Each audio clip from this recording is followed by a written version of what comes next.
Good morning, everyone, and welcome to NYSE TV Live. I'm Kristen Scholler here in studio at the New York Stock Exchange. I hope you had a great Thanksgiving. Investors certainly feeling optimistic this morning as we see stock futures pointing to a modestly higher open for a shortened session today that, of course, does follow the stock market close yesterday for the Thanksgiving holiday. While retailers send out deals and shoppers do show a willingness to spend, the stock market is looking to round out November trading today with gains. In fact, the S&P 500 is up 5% in November for its best monthly performance since February. A record amount of money has flown into U.S. stocks in the past month, too, with investors adding $141 billion to U.S. equities, a record in that time frame, according to EPFR Global Data. Let's take a look at what's on tap in today's show. Well, Small Business Saturday is set to take place tomorrow. After shoppers spend on Black Friday deals, this is an opportunity for local businesses to shine. I will have two experts join me on this very topic. Plus, speaking of Small Business Saturday, American Express is here to celebrate the opening bell. It is highlighting the importance of shopping local.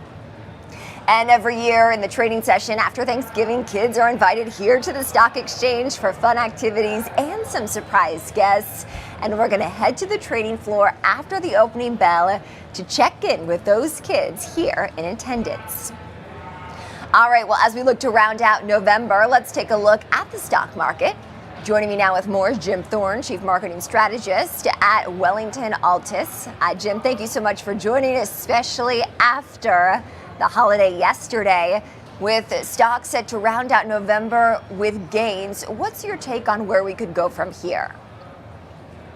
Well, I think 6,000 on the S&P 500 was my target, so we're there. I'm looking into 25, and we have a very good shot of getting to 7,000 on the S&P 500. Maybe even stretching it to 7,500 by February of 2026. So I'm very constructive on the market, and I'm very constructive on risk assets. Then I want to hear from you, Jim, in terms of what is working, what is causing you to be optimistic? It's Mr. Trump getting in. We have tax cuts, deregulation, pro-growth policies. I think the big question is going to be what this feels like after sort of the post-election euphoria wears off and we start focusing on fundamentals. So how long can small caps and mid caps run? Does everybody flow back into the Mag 7? Does Bitcoin continue to run as hard as it has? I'm very constructive on risk assets, and I do think the big unknown is the fact that the Fed is late in terms of cutting, and the private sector is close to a recession, and what's holding up the U.S. economy is government spending, which I think with Elon Musk and team is going to be significantly reduced going forward. And so what does that mean for the economy in the short term? In the short term, I think what's going to happen is we have a real shot at having a growth scare, right? But having said that, it's all about psychology right now. Do we look through that because of the pro-growth policies of President Trump? So that's one of the known unknowns that we'll be looking at and monitoring going into 2025. Interesting. So, of course, earnings continuing to grow. The U.S. economy showing it is growing as well. Consumers do seem to have a willingness to spend when it comes to items like clothing and shoes, according to some of these retail earnings reports that we've been getting. Jim, what's your expectation for holiday shopping this season? I think it's going to be pretty good, and I think consumers are going to shift away from spending money on services, which is highly inflationary, and going back to the goods area, which we're seeing early signs of deflation. The real key in this is going to be the psychology effect of, do people feel that they have a secure job? And we're expecting some significant economic revisions coming in the first quarter of next year. And how does the consumer feel about that? I mean, full-time jobs have declined by 1 million under the Biden administration this year. However, you've had a 500,000 increase in government jobs. What happens? What's going to be that yin and yang between those two? If people feel that they're strong and they're comfortable with their jobs, then, things should go well. If Mr. Trump can get the drill baby drill policy in place and gasoline at the pump gets to $2, then we can get that low end area of the consumer that has been hit very hard by inflation coming back. But we've got a lot of unknowns going into 2025. Interesting. So by and large, Jim, do you have a target on the S&P 500 by year end and by 2025? My year-end target for the S&P is around here, and for 2025, it's about 7,000. And if we go into February 2026, I think we can get to 7,500. And I think then the cycle suggests that we need to prepare for a significant correction. Interesting. And in terms of what would cause that correction, I'm sure it would be a recession, something to that nature, of course. We have already seen the expectations for rate cuts be dialed back or tempered a little bit based on the strength that we continue to see in the market and still sticky inflation. Is that what you think causes the Fed to eventually get closer to that 2% target, perhaps a recession? Yes, I think you've nailed it. And so it's going to be that push and pull. The Fed is late, so the private sector is contracting. The economy feels like a wartime-like economy, and when you shift from an economy that is based on government and central planning to one that is more private sector led, when we look back in history, we have a growth scare. So my base case is a soft landing in the United States because of AI and innovation. But it's going to be a very, very, very close call. And so we would not be surprised if people get upset and concerned about growth in 2026. And I think that's what we need to deal with as we get later into 25 and early into 26. It sounds like some of these AI and technology stocks, Jim, are on your radar. I'd like to hear if that is a sector that you're optimistic on, in addition to other sectors that potentially could benefit from some of these policies that the incoming administration is intending to enact. Yes, my call is I like innovation, AI, I like banks, I like industrials that are tied to AI, I like Bitcoin. Some areas of consumers are starting to look very interesting, and I think you should avoid, energy, and I think you should avoid anything that's in the crosshair of the Trump administration, which would be large cap pharma and defense stocks. I think those are the areas that I think. So it's going to be a stock picker's market. I know that's an overused term. But having said that, I'm very constructive on the U.S. And I think, between now and the end of the Trump term, I think, yes, the S&P could be close to 14,000. Oh, wow. Okay, so very quickly, Jim, if you have a number, we are going to get that important jobs report next Friday. Is there an estimate that you expect we'll see?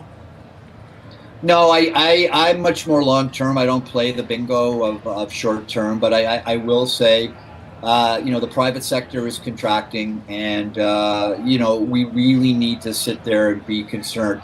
Here's the risk, right? The monetary policy is a lag, and so the real economy next year is going to be dealing with 5% interest rates, even though the Fed is cutting. If the Fed cuts in December, that cut will not be felt until August of 2026. That's how late they are. All right. Jim, we got to leave it there. Thank you so much for joining, especially after the holiday. That's Jim Thorne, Chief Market Strategist at Wellington Altus. All right, well, stay with us, because up next we are going to dive into the state of small business, what you need to know ahead of Small Business Saturday tomorrow.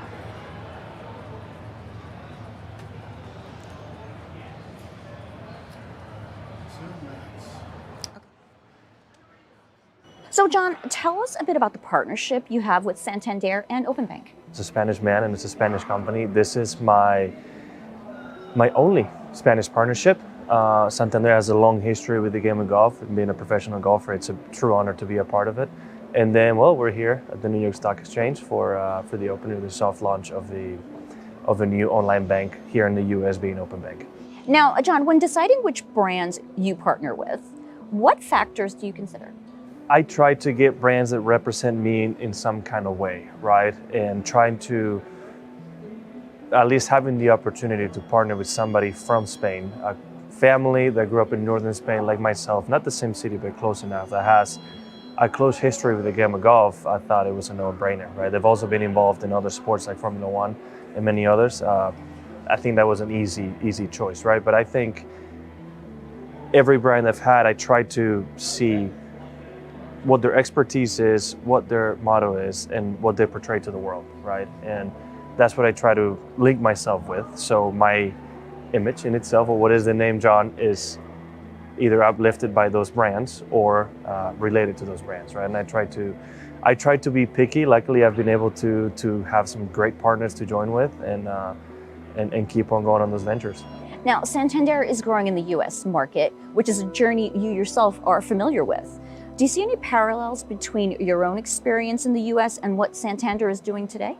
There is a difference when you're playing in different parts of the world. The golf courses are different, the setting is different, right? So to be as complete a player as you can be, you have to play in all different environments. And coming to the US is a massive one, right? 3 of the 4 big majors are played in the US, all the big events are played in the US. So being able to come here. Welcome back to NYSE TV Live, everyone. I'm Kristen Scholler here in studio. Well, this weekend, the attention will shift from Wall Street to Main Street when Wall Street is closed and as Small Business Saturday kicks off. The annual event was launched by this morning's bell ringer, American Express, back in 2010 as a way to emphasize the importance of supporting small businesses throughout the year. According to American Express's 2023 Saturday Consumer Insights Survey, U.S. consumers spent an estimated $17 billion on Small Business Saturday between independent retailers and restaurants. Since its inception, Americans have spent over $200 billion at small businesses during Small Business Saturday.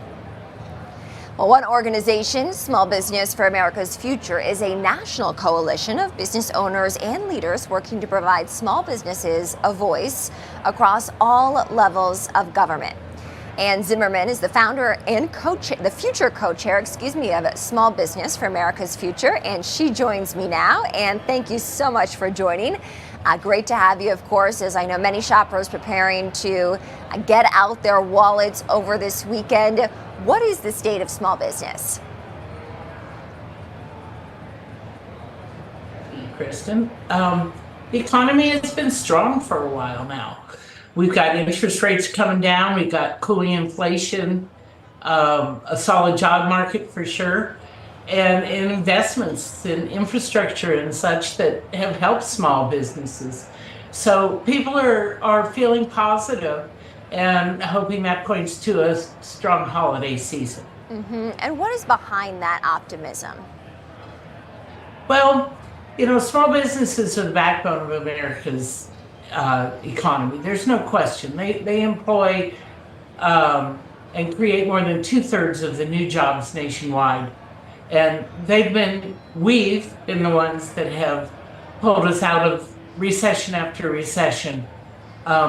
A quarter of many small business enterprises' sales will come during this holiday season. And so it makes it a very important time for so many small businesses. There's no question. I think a lot of it, what's behind it, as to your question, is certainty. Small business needs to be able to plan. They need to be able to see where things are going. And right now, I believe that calmness surrounds quite a bit. Mm-hmm. Of course, we had seen the Small Business Optimism Index also show, similar to what you're sharing with us, Ann, that sentiment has improved in the past few weeks with more certainty out there. We've seen that play out for large cap stocks and small cap stocks, in fact, in the stock market as well. So with Black Friday today, Small Business Saturday, tomorrow, Cyber Monday, on Monday, what are you expecting from the small business community this time of year? Well, I'm expecting them to do what they've always done, and that is cover their own community's needs, be there for their neighbors, offer solid goods and services, and continue the surge in this entrepreneurship that we've seen lately. Mm-hmm. As you said earlier, we've had 20 million new business applications in recent years. That's quite strong, and I see them hoping for policy that will continue to strengthen them. I'm curious how rates and the Fed's projected path for interest rates impact some of these small businesses, and what can you tell us on that front? Well, certainly access to capital is so important for so many small businesses, and interest rates play into that continually. The rates having come down a couple times now is positive for small businesses. There's no question. I'm curious in terms of the incoming administration, the equivalent of a red sweep, actually just a red sweep. We don't even have to say the equivalent that we'll see in DC next year. How does that impact from a policy standpoint, a tax standpoint, and a deal standpoint, the small business community? Well, we can't predict what they will do and what the new administration will do. We know what's been talked about on the campaign trail, but that doesn't always equate actual policy by any means. We're certainly hoping for this certainty that I was talking about. We need policy that brings down healthcare costs, policy that brings a fair tax code that levels the playing field between big business and small business. Certainly been a top concern. Excuse me. No worries, and I'm just going to jump in because I actually see some data here, and I'm sure that you can expand on this. But more than 20 million new business applications filed since 2021, quite impressive. We hope you're okay there. The holiday season, of course, a critical time as well, I'm sure, with November and December sales. We're going to continue this small business conversation on the other side. That was Ann Zimmerman. Our thanks to Ann for joining. Ann is the future co-chair of this organization. All right, we will continue to keep the focus on small businesses after the break. Stay with us.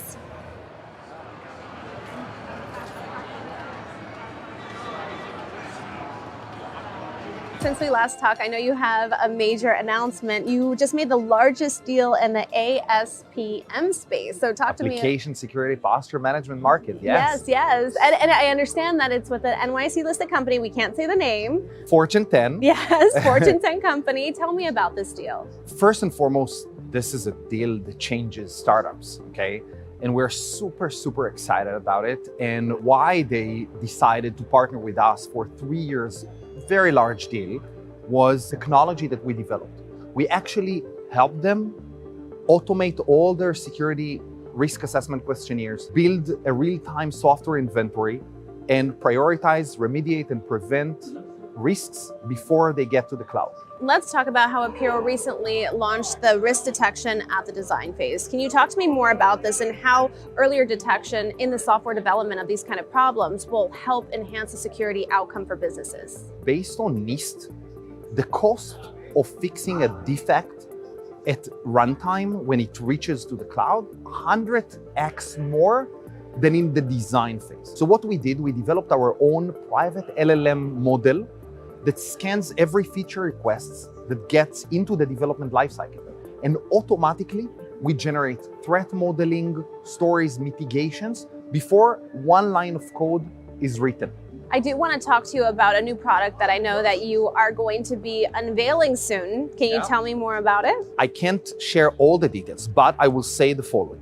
We're using the Apiro deep code analysis technology to identify our software architecture. The next phase is to visualize your software architecture in a very, very interesting way. It's like a living and breathing organism. It changes every day. So you need to visualize it to help developers write. Welcome back to NYSE TV Live, everyone. I'm Kristen Schuller here in studio. Well, we are continuing the conversation about small business, and joining me now with more is Rhett Buttle. He's an entrepreneur, advocate, and a trusted leader, of course, when it comes to the intersection of Wall Street and Main Street. He's worked for President Biden and Vice President Kamala Harris, and is currently the president of Public-Private Strategies Institute.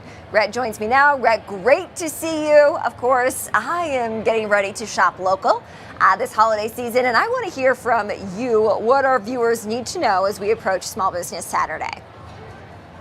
Yeah, well, good morning and happy almost Small Business Saturday. I mean, this is an amazing time of year to really celebrate the contributions small businesses make to our economy. We know that 2 out of every 3 jobs that are created in America are created by small businesses. Just about half of all Americans work for a small business. And Small Business Saturday is a really important time to go out, shop local, make sure that you're investing your money in local communities, because we know that when you invest your money in small businesses, that money stays local. How important are the November and December months, Rhett, to small businesses? Look, these are critical moments. So obviously we celebrate small businesses on Small Business Saturday, but November and December are particularly important times. You know, it's a huge moment where consumers are out and they're making important decisions in the market.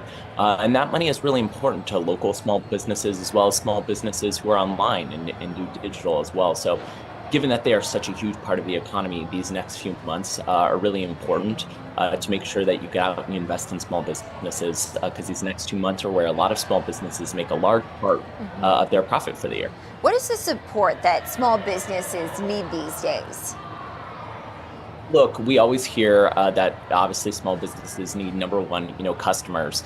But most importantly, I think small businesses are starting to think about next year and what next year brings. On the policy side, as you can imagine, they're thinking a lot about what the tax package is going to look like and making sure that works for them.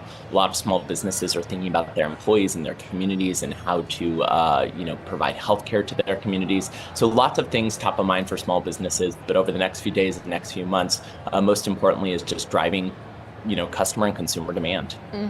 And what do you find are the most effective ways for small businesses to do that? Absolutely. So, small businesses really rely upon their local community. I will say increasingly, we're seeing more small businesses go digital. Some of that is an effect from the pandemic, but overall, small businesses are going to find customers wherever they can find them. And so while they'll continue to rely upon their local communities to continue to drive and support them, as they expand more digitally and become more sophisticated, it allows small business owners, obviously, their ability to reach customers all around the world. Rhett, I'm curious in terms of the best way to navigate Small Business Saturday for our viewers who are perhaps still digesting their Thanksgiving dinner, wanting to take advantage of Black Friday and get out there and shop local on Saturday. What is the best way to do it? Absolutely. Well, one, you can check out the Small Business Saturday website. They are an amazing partnership with an organization called Women Impacting Public Policy, which is an organization that focuses on women's small businesses. So you can also check out the Women Impacting Small website as well. But most importantly, the most important thing is just to drive out into your local community, find a small business, or if you have your favorite small business, and make sure that you celebrate them by patroning their business and giving them another customer.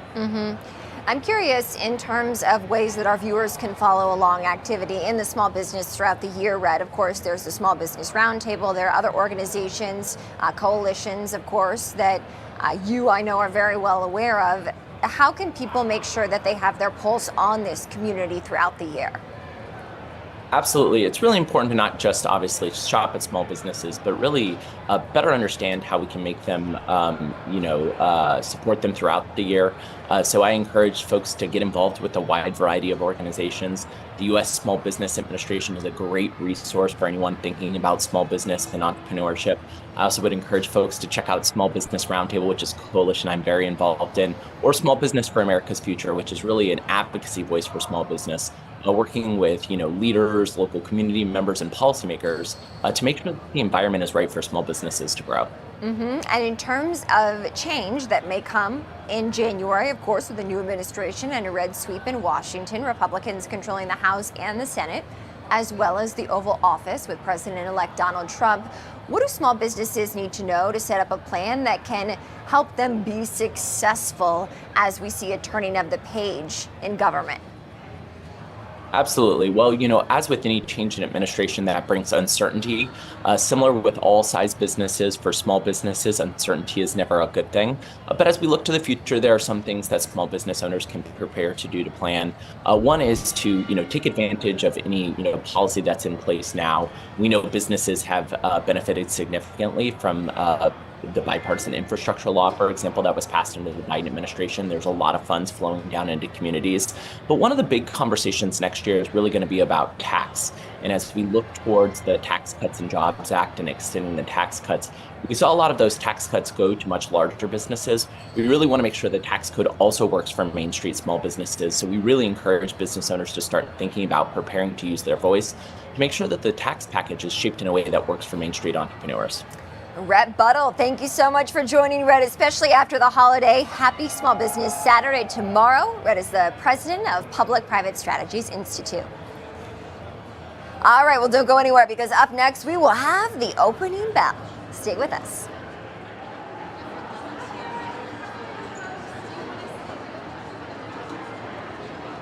Brett, we're here at the New York Stock Exchange. You're here with the Startup Challenge by Snowflake. Yes. So tell me, what were your key takeaways from this competition, and how do you see these insights influencing Big Geo's journey forward? It was incredible being down there for the Snowflake Startup Competition. It was really encouraging to see where they're going with their ecosystem, and what they're doing with native apps specifically is where we're kind of going to market with them. And the support network for me was the biggest takeaway. It was once we met with them and we were like, we're going to work together, it was just everybody piled in and we got the job done. So I was very encouraged, and I know Brent can speak for that as well. It was knowing that we picked the right ecosystem to go to market with. Snowflake was that for us. Now, Brent, the data center and cloud landscape is evolving rapidly. How does Big Geo's technology align with the future of data centers? And what role do you envision for your company in this transformation? It's an incredible technology for the data center space. I mean, we're having these conversations on a daily basis with some of the world's largest hyperscalers. Our technology sits right up against, it's built on first principles solutions from the ground up to increase performance at the data center. So we're looking at this technology as a way to reduce the amount of electricity consumption for data centers when it comes to geospatial performance, which is vastly becoming or quickly becoming one of the largest computing workloads at the data centers. So it's a very important technology to align with our hyperscaler partners and give them more, save them on electricity so they can spend that on artificial intelligence. So, all right, now, Brett, we're here at the New York Stock Exchange. It's You're awesome. on the trading floor. It's awesome. I've seen all the movies. Well, tell me, how does it feel to be here? And how does this experience align with Big Geo's goals and vision? Well, first of all, it's great. Welcome back, everyone, to NYSE TV Live. I'm Kristen Scholler here in studio. And in just a moment, NYSE-listed payments giant American Express is going to celebrate the opening bell as we are ready to kick off its 15th Small Business Saturday. Well, while you probably know the company's presence as a global payments firm, and its variety of credit card offerings, here's some fun facts you may not know. American Express was founded in 1950 in Buffalo, New York as a freight forwarding company. In 1891, Amex invented the traveler's check to easily convert U.S. dollars to foreign currency for customers while traveling. Then in 1977, American Express IPO'd here at the stock exchange and, of course, now trades under the ticker symbol AXP. Well, at the time of its 1977 listing, one share was in the range of $2 to $3. And if you were to buy a single share back then in 1977, it would be equal to 12 shares today due to subsequent stock splits. When you do the math, a single share of Amex bought on its IPO day would be worth over $3,600 today. A good reminder to start small. All right, today's bell ringer is Elizabeth Rutledge, Amex's Chief Marketing Officer. We will see her on the podium soon. She oversees global media, sponsorships, experiences, strategic brand planning, and customer insights. And prior to becoming CMO and a member of the executive committee in 2018, Rutledge held various product, marketing, and insight roles at American Express, including serving as the executive VP of U.S. card products and benefits. You're taking a live look there of the podium as we await that opening bell for Small Business Saturday. Of course, a shortened trading session today for the holiday. Stocks were closed yesterday, but looking to round out November with gains. The S&P up more than 5%, looking at its best monthly performance since February. Let's take a listen at the opening bell.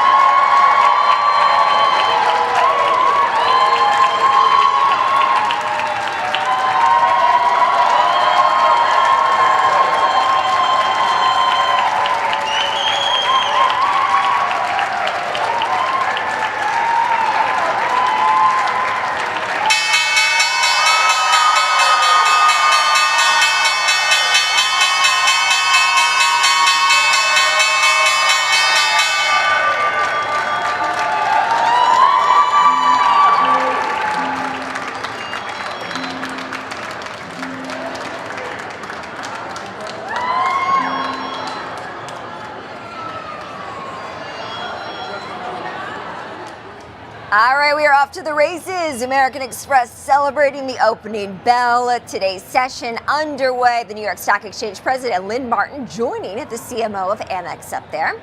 And we're going to speak with a market expert on the floor in just a few moments as to how shares are trading on this final trading day of November. But first, as consumers rush to their favorite retailers during Black Friday and Cyber Monday, our Trinity Chavez sat down with Proof CEO Pat Kinzel to learn more about its Identity Assured Transaction Management platform.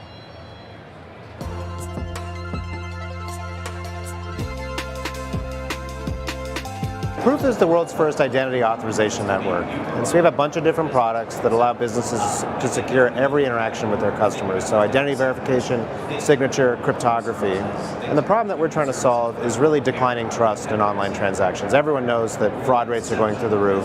And with generative AI now and deepfakes, this is a huge problem that customers are facing. And so we really have digitized mortgage closings, retirement transactions, and we're securing them for customers. But there are businesses that are using your product and your platform across various sectors. Are there any specific areas that you're seeing deepfakes more prevalent than others right now? Unfortunately, the answer is everywhere, right? And these technologies are so readily available that everyone, of course, is worried about fraud actors, and I think that's a very real concern. You know, a lot of these fraud transactions historically, it takes a lot of effort. And so now people can submit tens of thousands, hundreds of thousands of requests, but it's also someone's son, it's their family member who can use these technologies to take out a loan in your name, to withdraw funds from your retirement account.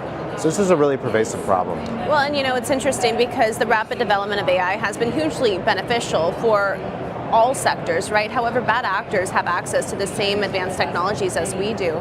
How do you remain innovative and ahead of the curve since they also have access to everything that you're implementing? Yeah, it's a real challenge, right? And I think there's a whole spectrum approach. There's different regulatory action, actually. So the most recent privacy bill that was introduced in Congress would have allowed people to opt out of fraud detecting models, right? So we need to look at this across the board. As a company, what we're really focused is securing the entire transaction lifecycle. And so businesses really need to decide when's the appropriate time to introduce friction, to establish someone's identity, and then use it to secure everything. Oftentimes the problem is the weakest link in the chain.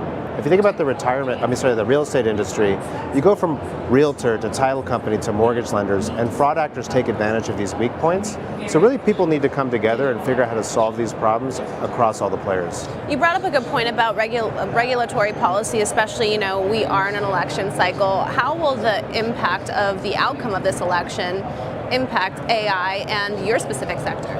Yeah, so we actually had a chance recently to go down and testify in front of Congress, bipartisan House Commission on Artificial Intelligence.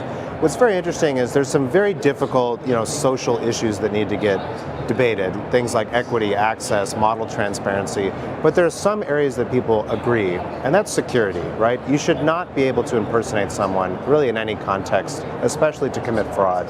Industries do need to adopt modern technologies to fight these bad actors and secure themselves. And so there really does seem to see a broad consensus on the security side, while some of these sort of social political issues might depend on who wins the election. And you're developing new technology, so to speak. Talk to me about your new platform, Proof, that just launched. Yeah, so we really started in the online notary industry. So we went out and passed 47 state laws. We made it so you can not have to go see a notary and do that online. And that core technology really proves who you are, what you've done, and it creates a record. And so we're now extending that across many other types of transactions. And so we're really excited to launch Verify. And so Verify is a product that lets someone take this platform that secures hundreds of billions of dollars in real estate, retirement, financial services, and use it for anything. And so it could be an HR use case, it could be a support or IT use case. And so we're really seeing broad adoption of that platform too. Well, Pat, we look forward to your continued success. Thank you for joining me today. I appreciate it very much. Thank you.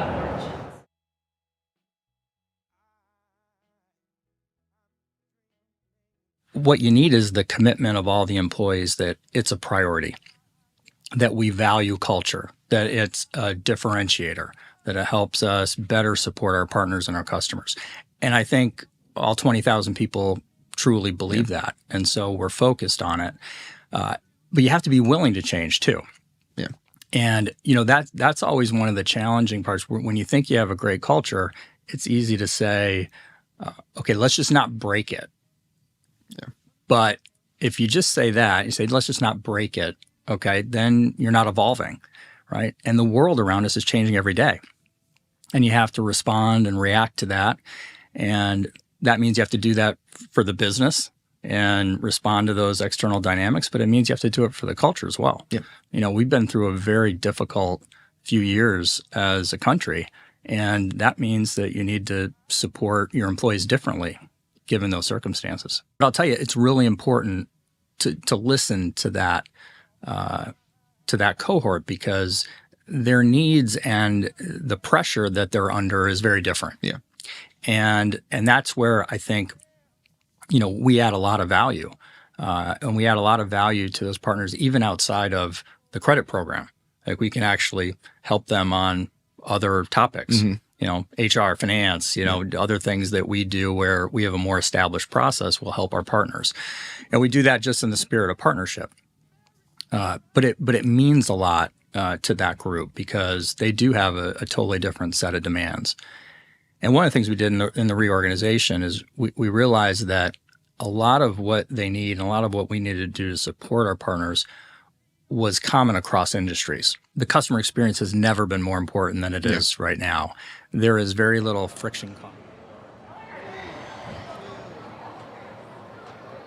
Welcome back to NYSE TV Live, everyone. I'm Kristen Scholler. Down here on the floor of the stock exchange, you might be seeing some kids behind us. Of course, it is Kids Day here at the NYSE as we prepare for Small Business Saturday. But stocks off to the races, looking at decent gains this November, fractional gains at the open. And for more, I do want to bring in Jonathan Corpina, resident expert down here on the trading floor. He's a senior managing partner at Meridian Equity Partners. Jonathan, thanks so much for joining, and happy Thanksgiving. Happy Thanksgiving. Thanks for having me. Always a fun day down here, we know well, at the stock exchange, with all sorts of kids and families in attendance. Great month for the stock market, too. In fact, the final trading day of November with the S&P up 5%. What was working this month? I think there were a couple of things, and mostly it was what was on our calendar, right? We got through the election. We got the results in a timely manner. It kind of doesn't matter who won the election. It's more like we got that date behind us, and we know what the landscape is going to look like moving forward. We got another Fed announcement that came out. So I think you couple these two things together, it gives everyone a little bit of a sigh of relief to get these important dates behind us and now start focusing on what to move forward. The market reacted very positively to the election outcome. I think the Fed move that we saw was well orchestrated. It's going to be interesting to see how they move forward in their next few announcements. We got a lot of Fed speakers coming out next week. So we're going to get a little insight as to how this year is going to end and what the first quarter will look like. Yeah. And what is the data indicating as to how the Fed might move when it comes to its rate path going forward? I don't know if the Fed has really seen in a quick fashion the implications of their moves just yet, and I don't think we were expecting to see a big swinging things. So I think we're going to continue to see a very slow, measured pattern, getting rates back down lower. You have to keep in mind, we were at low interest rates, and it took a very long time to get us up to those 7% numbers. So it's going to take some time to get back. I don't think the pendulum is going to swing back as fast as people might expect it, so you have to be patient to see how it all plays out. The Fed is going to take very calculated moves to make sure any and every decision that they make has the impact that they're expecting. A record amount of inflows that we saw into U.S. stocks in November, according to data, $141 billion, the most for a 4-week stretch, according to EFPR Global data. How are you seeing that play out, and how might it impact a potential action going forward? Right. So, again, keep in mind, everyone was waiting for the election outcome to come, and looking at the polls, everything was 50-50. So there's no sure winner heading into those polls. A lot of money waited on the sidelines for those results to come out. Not saying that those results caused the influx. It was just waiting for the results to come out and seeing how the market and the economy is going to react. So we're seeing a lot of that come into play. What also we're going to see, I think, as we get into next year, first quarter, second quarter, there's been a lot of M&A activity that's been sitting on the sidelines. We're going to start to see more of that as the Trump administration is pro mergers and acquisitions and pro business. And I think from a IPO syndicate standpoint, there's been a lot of acorn companies that have been waiting and waiting and waiting as we got through kind of our troubled economy, getting through COVID. Things have been kind of slow in that area.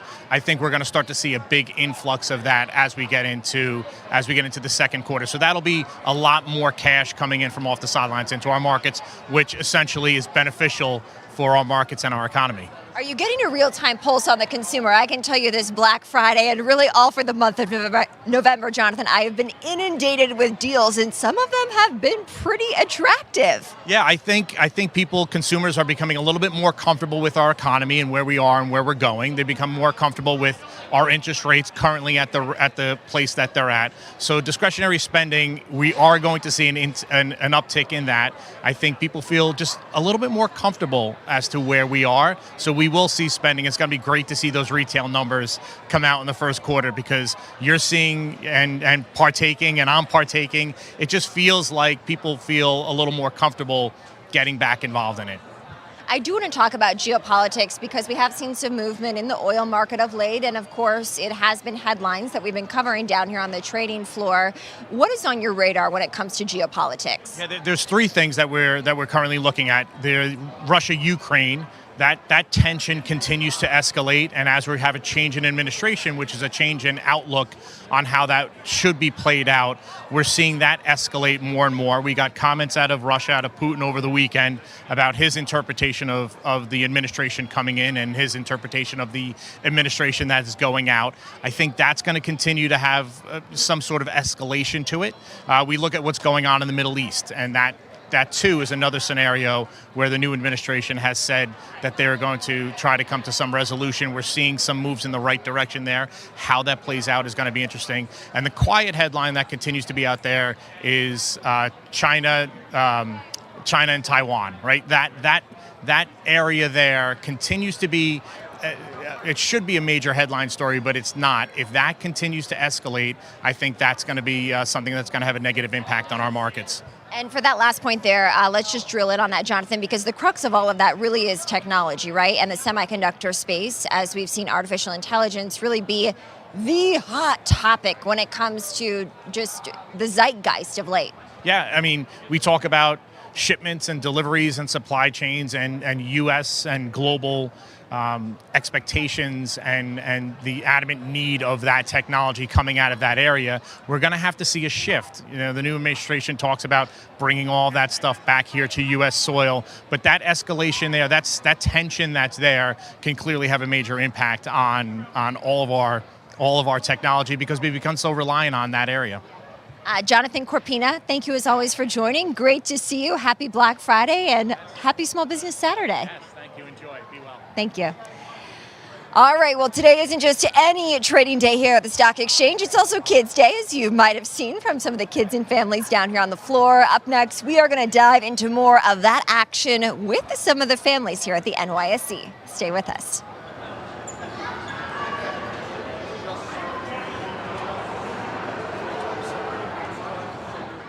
So we're not following a cuisine, we're actually really leverage the culinary art form of churrasco, which is very traditional Southern Brazilian cuisine.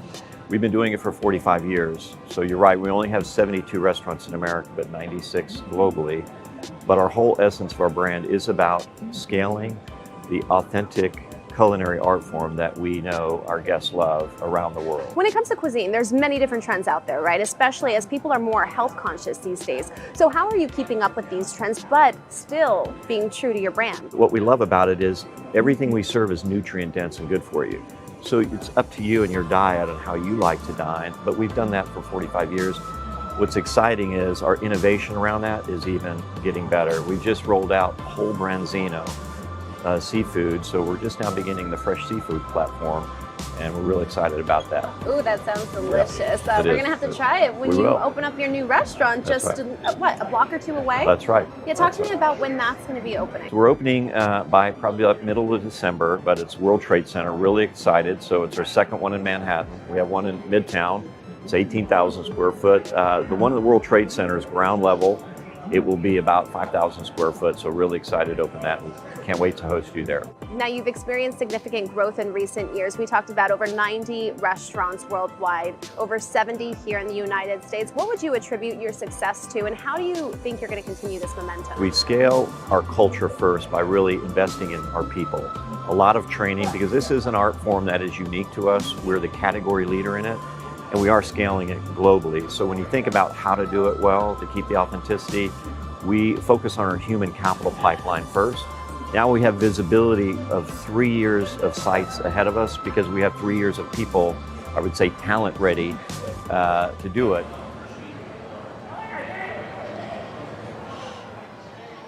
Welcome back to NYSE TV Live, everyone. I'm Kristen Scholler down here on the floor of the Stock Exchange. Now for the big extravaganza of the day. It is Kids Day here at the New York Stock Exchange. Oh, yeah.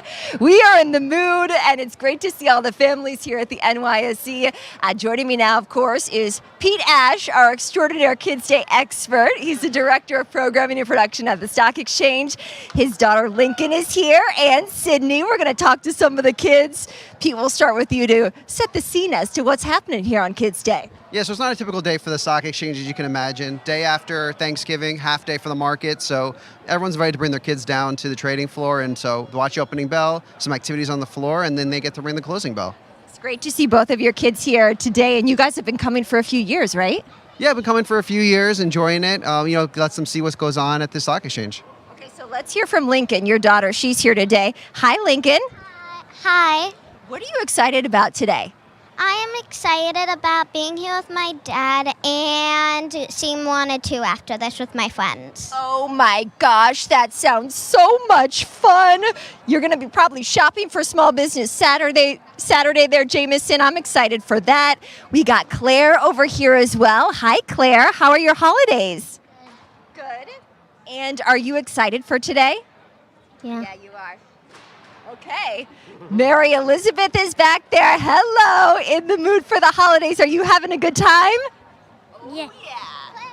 I love your outfit. Sydney, happy holidays to you too. What's on your holiday wish list this year? AirPod Max. AirPod Max. That's good. All right. How are you guys back there? Good. Happy holidays. Here for the action? Good. Pete is our resident historian at the Stock Exchange too, so we want to hear from Pete as to the history of this day and some of the traditions that it entails. Yeah, so I think the reason we have it is actually kind of on the more just regulatory side. The New York Stock Exchange isn't allowed to be closed for 4 days in a row. So we're closed on Thanksgiving and then we're closed for the weekend. So we have to be open for a half day. So traditionally it's a half day, and a few years ago we began working with listed companies. Obviously American Express always comes for small business, and then to really enjoy the fact that, this is the start of the holiday season formally, and so to enjoy it with your kids. And I think today involves all sorts of things, activities like face painting. We had some breakfast earlier. Are you guys going to be taking advantage of that? Yeah, I think they'll get some face painted. There's always arts and crafts. There's the 3M wall that I know some of the kids already put there, what they want to do when they grow up on. And so a lot of very cool activities for the kids and the parents. Okay, so much fun. Sydney, did you have a good Thanksgiving? Yes. Yeah, you did. Okay. How are you guys doing back there? Good. What are you excited about today? I'm just excited to see the city and walk around, see the stock exchange. Stock Exchange. Is it your first time here? Yes, it's my first time on the floor. It looks pretty cool, right? Yeah, it's really cool. Yeah. All right, well, let's say happy holidays. Maybe we can all wave together to camera, okay? Can we do that on 1, 2, 3? Let's wave and say, Happy Holidays! All right, that was a lot of fun. Thank you, guys. Have fun, okay? Okay, bye. Bye. Pete, thank you as always. Thanks for having me. All right. Closing it out strong. We got to talk about the tradition and cover it here at the Stock Exchange. Pete Ash, of course, our historian, director of programming and production at the Stock Exchange, with his daughter Lincoln and his daughter Sydney and some other kids here for fun as well. Lincoln, thank you for joining. Amazing job. All right, well, NYSE TV regularly covers the latest happenings in the tech sector, and our Judy Shaw recently sat down with Chris Schlosser, SVP of Emerging Ventures at Major League Soccer, to share his insights on the MLS Innovation Lab. Take a look.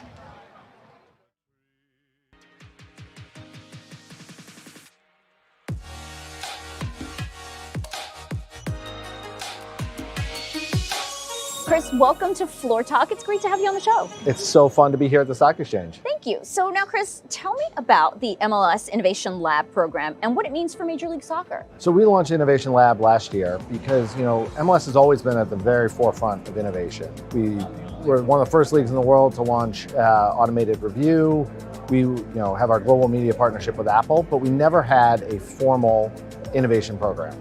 And so we thought this would be a great opportunity for us to take all the energy from our league, our clubs, our youth leagues, and centralize it and build one central program that we call the Innovation Lab. We see hundreds and hundreds of companies apply every year, and we select the best 6 or 8 to work with us on a 9-month program where they get to really test and try out their technologies. We get to spend time with amazing young founders, and together we get to build the future of sport in North America. Now, when it comes to evaluating companies to invite to participate in the program and for MLS to potentially invest in, what are you looking for? Of course, it always starts with what's the idea? Does this founder have something we think is compelling that we can actually use in MLS or in one of our academies? And so that's the starting point. What's the technology? What's the product? And is it interesting to us? And then we do all of the normal things. We spend time with the founding team. We understand, what their vision is, who they are as people.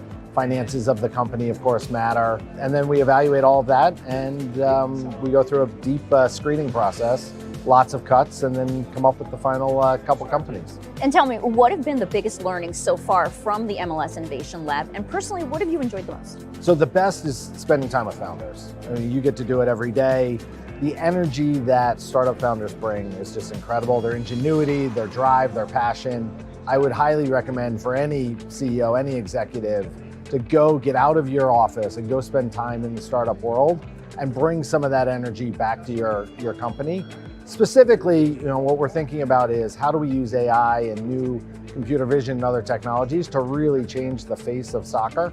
And we really think we can do that. We are at the very bleeding edge of this unbelievable global sport and really driving in ways that no other league around the world are doing at the moment.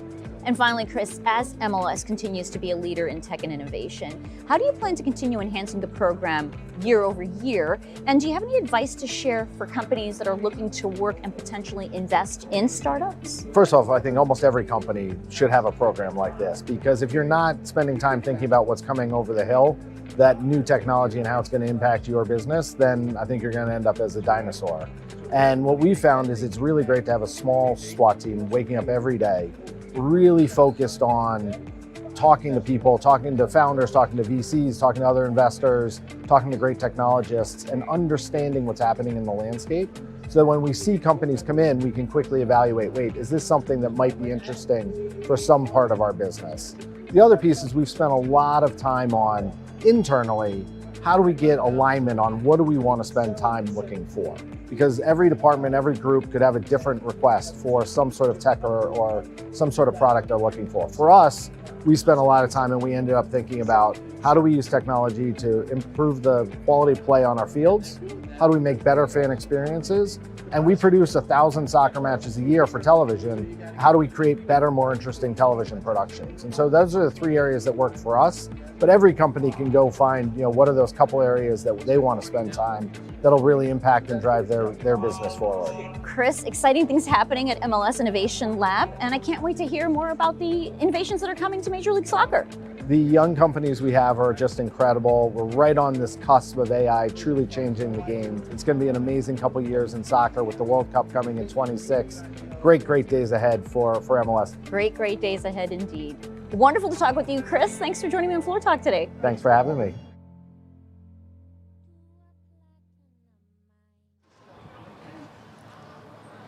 Welcome back to NYSE TV Live, everyone. I'm Kristen Scholler down here on the floor. We are getting ready, yes, for Small Business Saturday tomorrow and then Black Friday today, plus the New York Stock Exchange's 101 annual tree lighting taking place next week outside of the New York Stock Exchange facade in Experience Square, of course, servicing Lower Manhattan. That's going to be on Thursday. And joining me now to talk about Small Business Saturday, what we saw on that opening bell podium, and of course the tree lighting is none other than the New York Stock Exchange head of social media, Laura Diorio. Laura, happy Black Friday and Small Business Saturday to you. Happy Black Friday, and I hope you had a wonderful Thanksgiving, but I'm thrilled to be here with our NYSE community today, celebrating American Express Small Business Saturday, but also my favorite day of the year, Kids Day. I know, I love Kids Day as well. It's a great opportunity, of course, to see all of the families here at the Stock Exchange. For the NYSE community and, of course, on social, what is this day all about? Well, it's great when we develop these traditions with our listed community. So now every Friday after Thanksgiving, we celebrate it with American Express to remind audiences of how important Small Business Saturday is. Started in 2010 to try to alleviate the effects of the hurricanes occurring around that time and the recession from 2008. And so American Express really brought together this great campaign to remind folks to shop local and shop small, especially when thinking about the holidays, Christmas and Hanukkah. And then, of course, that gets us in the spirit for 1 week out, our 101st tree lighting. So it is just such a wonderful roundabout way to celebrate both our listed community and then today being Kids Day. I mean, all these kids have off from school anyway. They might as well come hang out with their parents at work. Yeah, it's so much fun. We were able to talk to some of those kids earlier. I know you were chatting with them as well. We've got all sorts of activities on tap, face painting. I see Santa's chair being set up. Santa is going to be here, isn't he? Yes, I think so. I don't know if that's a rumor or not, but I did hear rumblings of the reindeer on the roof, and they're coming in from Wall Street. So really big deal. I'm very excited. Now, that is a big story indeed. So as we prepare, of course, to celebrate kids down here on the floor of the Stock Exchange throughout this session, Small Business Saturday tomorrow, I do also want to drill in on that tree lighting that you mentioned. Always a beautiful time of year down here on the floor of the Stock Exchange. 100 years. In fact, last year you were here for that as well. What is this all about? Well, it's so exciting, these months and months of preparation. Essentially, we wrap up one tree lighting and we start planning for the next. So it's an incredible opportunity to highlight our listed community through the vendors out on Wall and Broad. Now it's bigger than ever with over 45 vendors and so many amazing performances, star-studded, I might add. I don't want to spoil any, but there's some holiday favorites coming through, live performances, and then, of course, the closing bell featuring not only Santa, but so many listed communities that contribute around the holiday season, like Build-A-Bear, like Solo Stove, like Six Flags, of course. And so it's a great way for us to share thanks with our community, support the lower Manhattan community, and then, of course, everybody at NYSE getting together, in that holiday spirit. So I have a great time on tree lighting. I get to run around, post about the performers there, the vendors, and all of the activations happening. So Kids Day is just like a taste of that. And then next week is that full event. All right, so you heard Laura Diorio. If you are down here in Lower Manhattan, which we hope you'll make the journey to see the Stock Exchange and the tree lighting, find Laura, get on social media. Laura Diorio, head of NYSE Social. Thank you. Thank you, Kristen. Yes. All right, well, viewers, happy Thanksgiving to you. Of course, we were off yesterday because the stock market was closed, but I wish you happy shopping today and tomorrow on Small Business Saturday. Stocks set to end November with decent gains and up on the trading session today as well. It's going to do it for our coverage at NYSE TV Live. I'm Kristen Schuller. Have a happy, healthy weekend.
In life, I'm reminded that it's not about the destination. It is truly about the journey.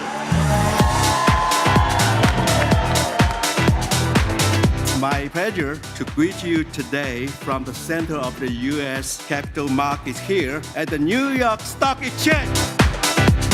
I want to just take a minute and not just talk to the people that are in the room, but I want to speak to the rest of the team around the globe. These are people that made this happen, and I know that there is no way we would be here if it wasn't for you. Everyone at Flutter is proud to join such a distinguished list of companies on this great stock exchange.